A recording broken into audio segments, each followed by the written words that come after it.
U.B.C.S., or the Umbrella Biohazard Countermeasure Service, was a private military force that was made up of war criminals and former Soviet officers.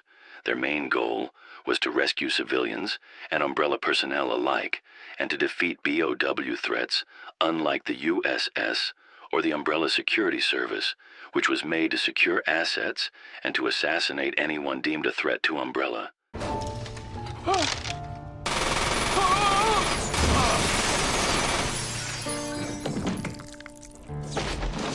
On the 24th of September, the U.B.C.S. was called into Raccoon City to evacuate civilians inside the city and to secure Umbrella facilities and assets, while the Monitors was tasked to destroy sensitive info, recover vital research, and to record combat data on their platoons and the BOWs they were fighting.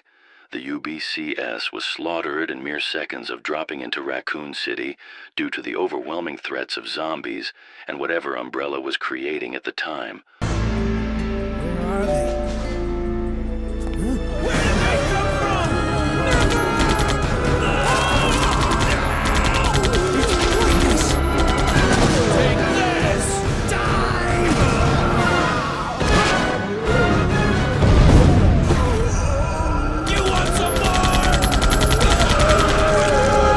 Also, the consistent betrayal from certain Monitors caused the downfall for the group.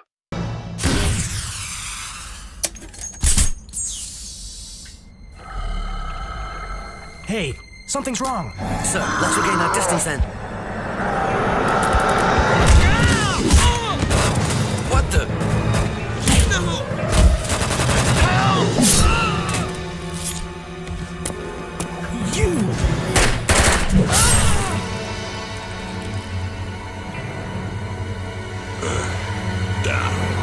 While the betrayal and the severity of Raccoon City was the biggest reasons why the U.B.C.S.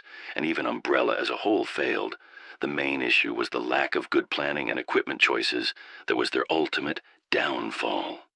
In this video, I will discuss how these factors led to the U.B.C.S. to get wiped out.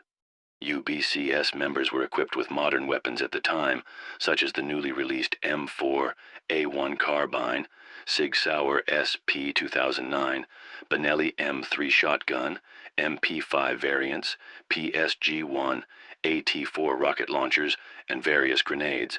They were transported into Raccoon City with Puma helicopters and had Humvees armed with M250 caliber machine guns.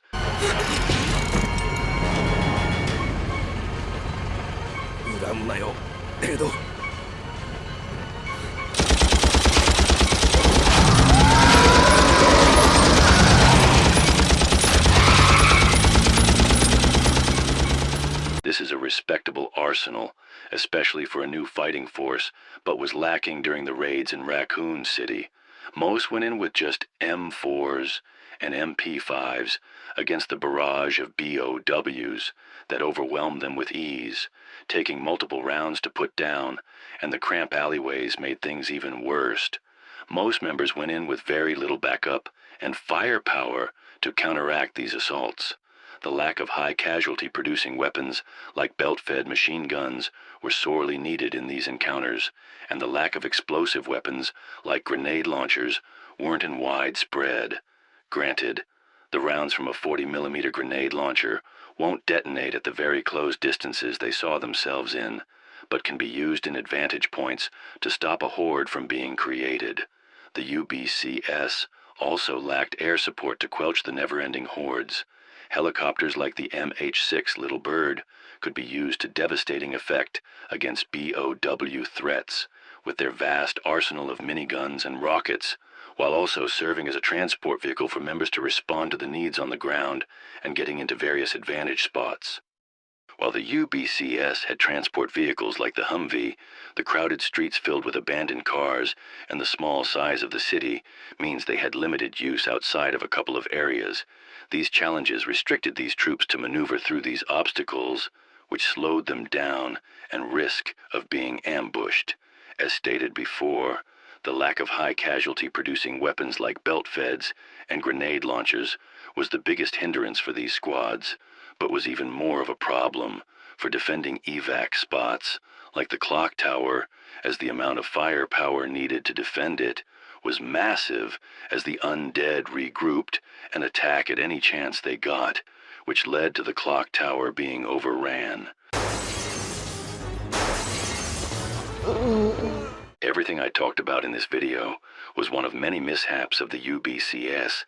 Even without the betrayal, the U.B.C.S. was going to fail at their mission due to the nature of Raccoon City and the missteps in tactics.